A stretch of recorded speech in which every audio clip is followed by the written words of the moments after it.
राधे राधे मित्रों। तो मित्रों, आप लोग राधा किशन के अपकमिंग एपिसोड में देखेंगे कि मित्रों, वीडियो शुरू करने से पहले अगर आप हमारे चैनल पे नए हैं और अगर अभी तक आप लोगों ने हमारे चैनल को सब्सक्राइब नहीं किया है तो चैनल को कर लीजिएगा सब्सक्राइब और बेल आइकन को ऑल पे करके प्रेस कर दीजिएगा, जिससे कि हमारी नई वीडियो का नोटिफिकेशन आपको मिल जाए। तो मित्रों, आप लोग देखेंगे कि वर पक्ष में से वर कहता है, क्या ये विवाह का घर लगता है कि जैसे किसी शमशान घाट पर आ गए हैं। और फिर तभी ऋषि भृगु और सभी कन्या के पक्ष के लोग देखते हैं और देखते हैं कि सभी तरफ जो सज्जा हुई थी वो सब नष्ट हो चुकी है। और फिर श्रीनिवास स्मरण कर रहे होते हैं, ये आप ही के कर्म है ऋषि भृगु, जो श्री का श्राप फलीभूत हो रहा है। और फिर आगे आप लोग देखेंगे, वर के पिता श्री कहते हैं कन्या पक्ष के सभी से, अब देख ली ना कैसी तैयारियां की हैं आपने। और कहते हैं ऋषि भृगु, इसीलिए बोलने से पूर्व पहले देख लेना चाहिए, हमें तो यहाँ आने का ही पछतावा हो रहा है। और कहते हैं हम बारात वापस ले जा रहे हैं। और तभी विद्या के बाबा कहते हैं, कृपा करके क्षमा कर दीजिए, हमने तो प्रबंध अच्छे से किया था, पता नहीं ये कैसे हो गया, कृपया ये विवाह मत तोड़िए। और फिर वर के पिताश्री कहते हैं, अब एक ही स्थिति में ये विवाह होगा, ये विवाह अब जैसे हम चाहेंगे वैसे होगा। और अत्यंत क्रोध में कहते हैं, इस घर में तो कदापि नहीं होगा। और फिर विद्या के बाबा जी कहते हैं, आप जैसा कहेंगे वैसा ही होगा, हम विवाह के लिए सज्जे हैं। और तभी वर कहता है, ठीक है, मैं विद्या से विवाह करूंगा, किंतु अब हम एक भी क्षण यहाँ नहीं रुकेंगे। और फिर सभी जा रहे होते हैं वर पक्ष के साथ। और विद्या के बाबा कहते हैं, कृपा करके रुक जाइए। और तभी वर रुकता और कहता है महर्षि भृगु के समक्ष जाकर, ऋषि भृगु, आपने इस विवाह का उत्तरदायित्व अपने हाथ में लिया था ना, और आपके ही कारण सब कुछ नष्ट हो गया। इसके लिए आपको कभी क्षमा नहीं करूंगा। और मैं ये सुनिश्चित करूंगा कि वेंकटगिरी में ही नहीं, चारों ओर आपका नाम मिट्टी में मिल जाए। और अन्य ब्राह्मणों से भी कहता है, वर आप लोग भी किसी काम के नहीं। और कहता है, चलिए पिताश्री। और फिर सभी वर पक्ष के चले जाते हैं। और फिर मित्रों, आप लोग आगे देखेंगे कि भार्गवी की माँ ऋषि भृगु से कहती है, चलिए घर चलते हैं। और फिर ऋषि भृगु जा रहे होते हैं और तभी अन्य ब्राह्मण कहते हैं, रुकिए ऋषिवर। और कहते हैं, आपके कारण हम ब्राह्मणों को अपेक्ष मिल रहा है, ना जाने कौन सा पाप किया आपने कि पहले श्रीनिवास और पद्मावती के विवाह में विघ्न उत्पन्न हुआ। और कहते हैं, राजा आकाश के सारे उपहार नष्ट हो गए और यहाँ भी वही हुआ। और तभी अन्य ब्राह्मण कहते हैं, वही तो, इनके कारण वर पक्ष हमें खरी कोठी सुना गया।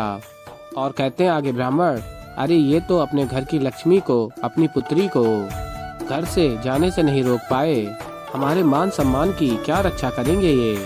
और तभी सभी ब्राह्मण कहते हैं, हाँ हाँ जवाब दीजिए हमें, जवाब दीजिए हमें। और महर्षि भृगु अत्यंत ही दुखी हो जाते हैं और अपने दोनों कानों पर अपने हाथ रख लेते हैं और कहते हैं रोते हुए, मुझे क्षमा कर दो मुझे। और भार्गवी की माँ भी महर्षि भृगु को ऐसी स्थिति में देखकर अत्यंत दुखी हो रही होती है और नेत्रों से आंसू निकल रहे होते हैं। और फिर मित्रों, आप लोग आगे देखेंगे कि भार्गवी की माँ कहती हैं महर्षि भृगु से, संभालिए अपने आप को।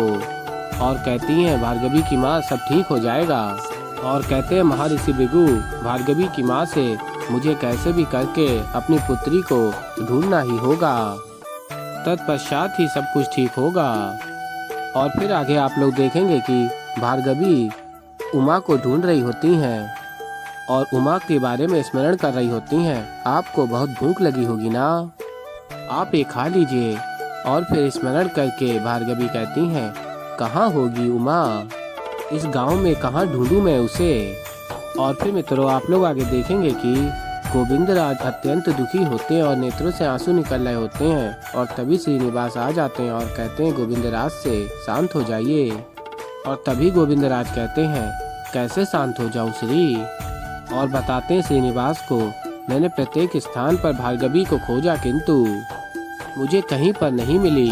मैं ये सोच रहा हूँ कि तुम तो भार्गवी से प्रेम करते हो, तो फिर तुम्हें उसका स्मरण कैसे नहीं हो रहा है श्री।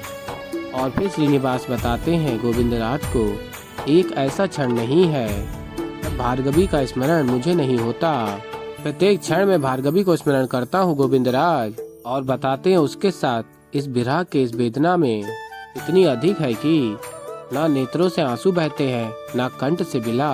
और फिर गोविंदराज कहते हैं, तो फिर तुम मेरी सहायता क्यों नहीं करते भार्गवी को ढूंढने में। और फिर श्रीनिवास कहते हैं, मैं बस प्रतीक्षा कर रहा हूँ उस एक क्षण की, वो एक क्षण जो शीघ्र ही आने को है। और फिर गोविंदराज कहते हैं, किस क्षण की बात कर रहे हो। और फिर श्रीनिवास बताते हैं, ज्ञात हो जाएगा। और कहते हैं, थोड़ा धैर्य रखिए। और फिर आगे आप लोग देखेंगे राजकुमारी पद्मावती भी आ जाती हैं और कहती हैं, श्रीनिवास मुझे आपसे कुछ एकांत में आवश्यक बात करनी है। और तभी गोविंदराज वहाँ से जाने लगते हैं और श्रीनिवास कहते हैं, कहीं भी जाने की कोई भी आवश्यकता नहीं है गोविंदराज, आप यहीं रुकिए। और फिर गोविंदराज रुक जाते हैं और राजकुमारी पद्मावती से कहते हैं, श्रीनिवास तुम जो भी कहना चाहती हो वो तुम्हें यही कहना होगा गोविंदराज के समक्ष। और फिर राजकुमारी पद्मावती कहती हैं, तो सुनिए, जब से हमारा विवाह हुआ है मैं वो सब कर रही हूँ जिससे आप प्रसन्न रहें, किंतु मैं जो कुछ भी कर रही हूँ वो आपके लिए पर्याप्त ही नहीं है। और कहती है, मैं आपसे ये नहीं कह रही हूँ श्रीनिवास कि आप मुझे अटूट प्रेम दीजिए या मुझे अपनी पत्नी के रूप में स्वीकार कीजिए, किंतु मुझे इतना बता दीजिए कि मैं ऐसा क्या करूँ जिससे आप प्रसन्न होंगे।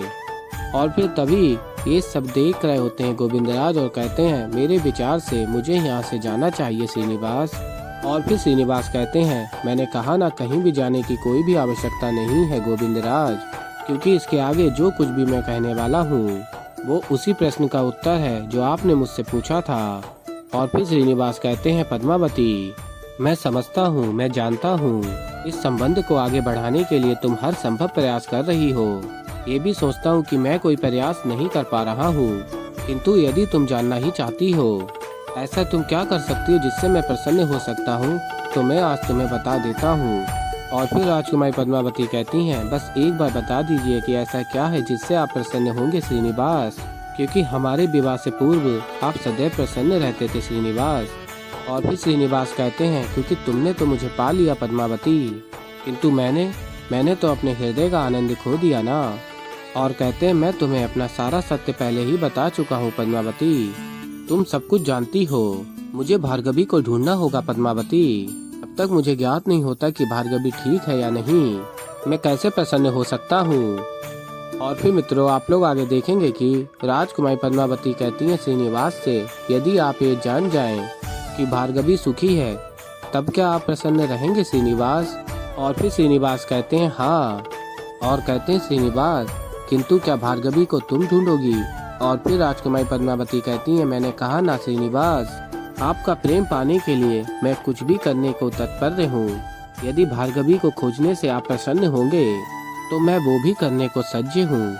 और फिर मित्रों आप लोग आगे देखेंगे कि भार्गवी उमा को ढूंढ रही होती हैं और इस वजह से करबीरपुर में इधर उधर भार्गवी जा रही होती हैं और देखती हैं करबीरपुर में कैसे काम करवाया जाता है, शीघ्र करो वरना एक फूटी कौड़ी नहीं मिलेगी।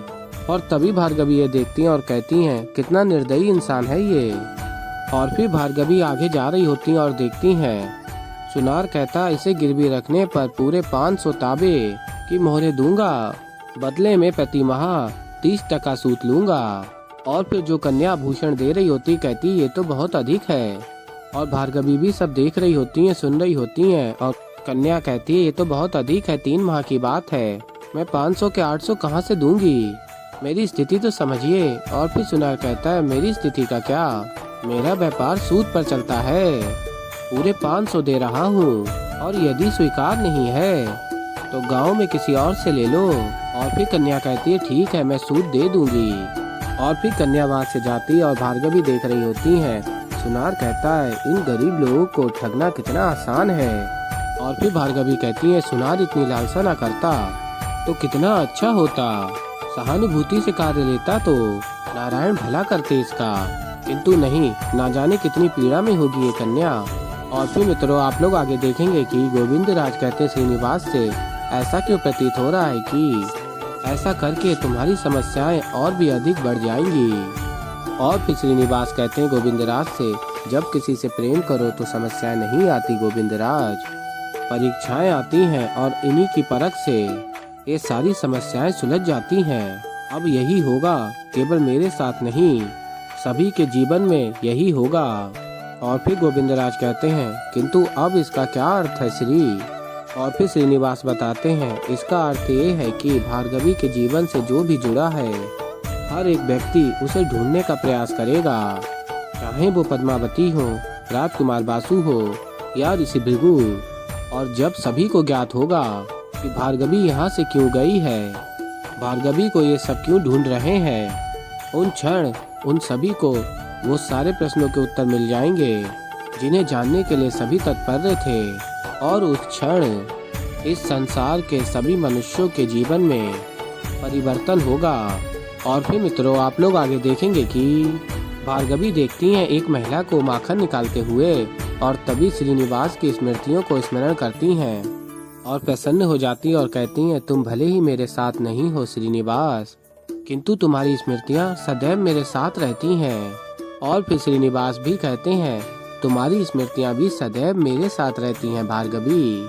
और कहते हैं, अब ये संसार जो आज तक हमारे प्रेम को समझ नहीं पाया, अब उसे समझेगा, शीघ्र ही समझेगा भार्गवी। तो ऐसे ही मित्रों आगे और भी बहुत कुछ देखेंगे। तो अभी के लिए इस वीडियो में इतना ही। तो मित्रों, अगर आप लोगों को हमारी वीडियो पसंद आई हो तो वीडियो को कर दीजिएगा लाइक, और अगर अभी तक आप लोगों ने हमारे चैनल को सब्सक्राइब नहीं किया तो चैनल को कर दीजिएगा सब्सक्राइब। और मैं मिलता हूँ जल्दी आप लोगों को एक नई वीडियो के साथ। तो तब तक के लिए मित्रों, राधे राधे।